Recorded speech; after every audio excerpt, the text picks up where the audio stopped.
If you've never been to Monaco, let me paint the picture for you.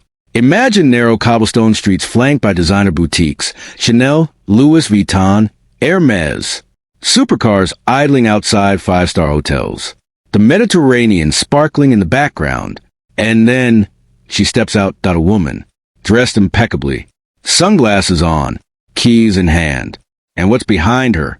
A Lamborghini Urus in matte gold, a Ferrari Roma in Arctic white, a Rolls-Royce Cullinan with a personalized number plate that probably costs more than your apartment.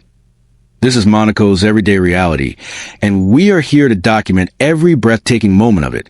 Today's video is all about the ladies of Monaco, the socialites, the heiresses, the entrepreneurs, and their absolutely insane supercar rivals. We'll break it down segment by segment, from Casino Square to Port Hercule to Avenue Princess Grace. SO buckle up, smash that like button, and make sure you're subscribed, because what you're about to see will blow your mind. Let's go. Fire of Monaco has a heartbeat. It pulses right here. Casino Square, the Place du Casino. This is where the world's most exclusive cars come to be seen, and where the most stylish women in the world make their grand entrances like it's a daily runway show. And honestly, it is. Watch as a matte black McLaren 720S pulls up to the Casino de Monte-Carlo.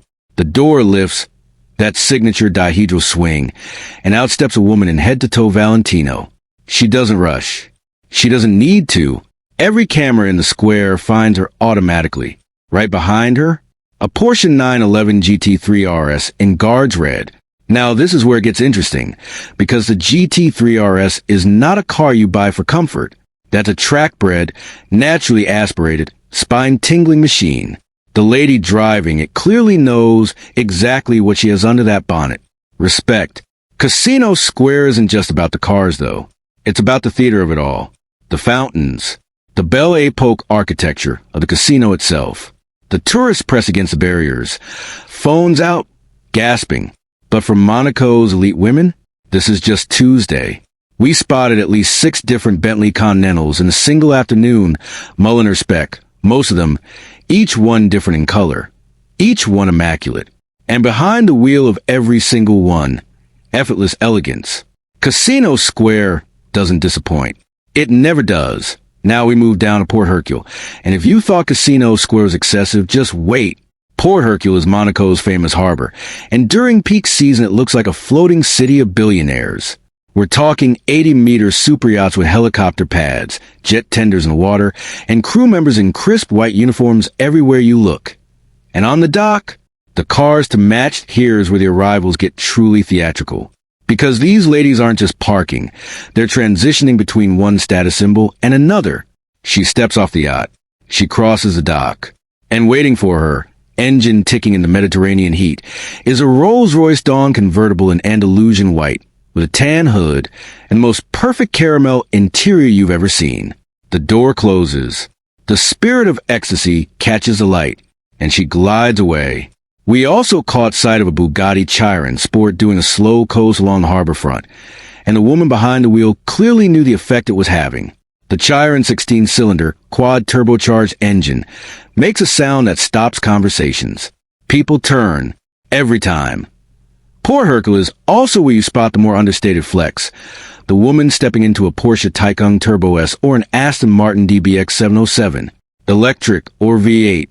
She's covered either way.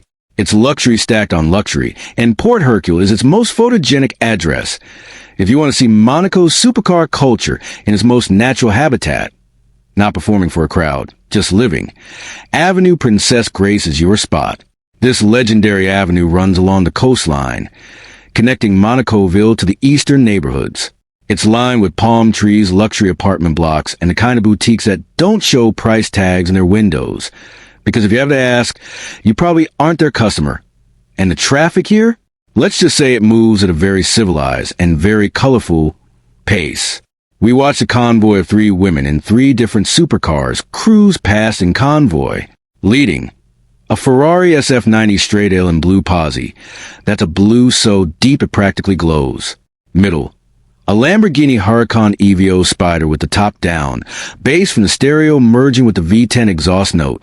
Trailing, an Aston Martin Vantage Roadster in lime essence. Yes, lime green, because in Monaco, subtlety is optional. None of them were in a hurry. Why would you be? When you're driving that on that road, in that weather, you slow down. Avenue Princess Grace is also where Monaco's residents actually live. These aren't tourists doing laps for content. Well, mostly not. This is just a morning run to the boutique or the afternoon coffee meeting. It just happens to involve a six-figure car. The Monaco everyday is simply unlike anywhere else on Earth. Now, let's zoom out from the cars for a moment, because the supercars are just one piece of a lifestyle that most people will only ever see through a screen that Monaco's wealthiest women live in altitude, literally and figuratively. That is simply stratospheric. We're talking penthouse apartments in Tour Odeon with panoramic views of the Mediterranean. Private members clubs where the dress code is designer everything. Restaurant tables that take months to book, unless you know the right people. And here, everyone knows the right people. The shopping, it's not about finding a deal. It's about the relationship.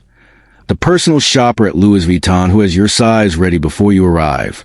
The jeweler on Rue Grimaldi who holds back the new collection for certain clients. The watchmaker who calls you, not the other way around. And the travel? Monaco is the hub, not the destination. Private jets to St. Bart's for the weekend. Helicopter transfers to Nice Airport. Yacht weekends along the Côte d'Azur. Stopping at Antibes, Portofino. The supercar, in this context, is the ground transport. It's the final detail of a life designed to be flawless from every angle.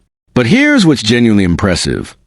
Many of Monaco's most prominent women are not just spending wealth. They're running businesses, managing foundations, navigating the world of finance and fashion. The glamour is real. So is the work behind it. Monaco doesn't just attract success. It produces it. And that, right there, is Monaco, 1 square mile.